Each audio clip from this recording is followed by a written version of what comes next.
നമുക്കിന്ന് വഴുതനങ്ങയും ക്യാരറ്റും ഉരുളങ്കിയും ഒക്കെ കൂട്ടിയിട്ട് ഒരു നല്ലൊരു അടിപൊളി ഐറ്റം ഉപ്പേരി തയ്യാറാക്കിയാൽ. അപ്പോൾ എൻ്റെ ചാനൽ ആദ്യമായി കാണുന്നവരാണെങ്കിൽ ഒന്ന് സബ്സ്ക്രൈബ് ചെയ്യണേ. ഞാനിത് ചട്ടിയിലേക്ക് 2 ടീസ്പൂൺ വെളിച്ചെണ്ണ ഒഴിച്ചു കൊടുക്കുന്നുണ്ട്. ഇതിലേക്ക് 1 ടീസ്പൂൺ കടുക് ഇട്ട് കൊടുക്കാം. ഇത് പൊട്ടി വരുമ്പോൾ ഇതിലേക്ക് ഞാനിത് ഒരു പകുതി സവോള ചെറുതായി കട്ട് ചെയ്തത് ഇട്ട് കൊടുക്കുന്നുണ്ട്.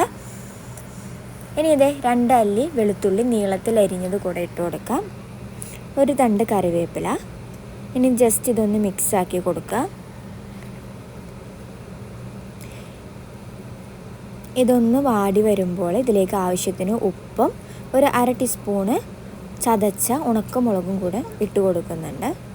ഇനി ഇതിന് പച്ചമണം ഒന്ന് മാറി വരുമ്പോൾ ഞാൻ ഇതിലേക്ക് കട്ട് ചെയ്ത് വെച്ചിട്ടുള്ള വഴുതനങ്ങയും ക്യാരറ്റും 3 പിടി വഴുതനങ്ങ കട്ട് ചെയ്തതിന് ഞാൻ 1 പിടി ക്യാരറ്റും 1 പിടി ഉരുളങ്കിയുമാണ് ഇട്ട് കൊടുത്തിട്ടുള്ളത്. ഇനി ഇത് നന്നായി ഒന്ന് മിക്സ് ചെയ്തെടുക്കുക. നന്നായി മിക്സ് ചെയ്തതിന് ശേഷം ഇതൊരു 15 മിനിറ്റ് നമുക്കതൊന്ന് അടച്ചു വെച്ച് വേവിക്കാം. ഇടയ്ക്കിടയ്ക്ക് ഒന്ന് മിക്സാക്കി കൊടുക്കണം, അല്ലെങ്കിൽ അടി പിടിക്കാനുള്ള സാധ്യത കൂടുതലാണ് കേട്ടോ. ഇപ്പോൾ ഇതേ നമ്മളെ റെസിപ്പി ഇവിടെ റെഡിയായി വന്നിട്ടുണ്ട്. ഈ ഒരു ഒറ്റ ഐറ്റം മതി ചോറിൻ്റെ കൂടെ കേട്ടോ. അപ്പോൾ വീഡിയോ ഇഷ്ടപ്പെട്ടാൽ സബ്സ്ക്രൈബ് ചെയ്യാൻ മറക്കരുത്. Thank you.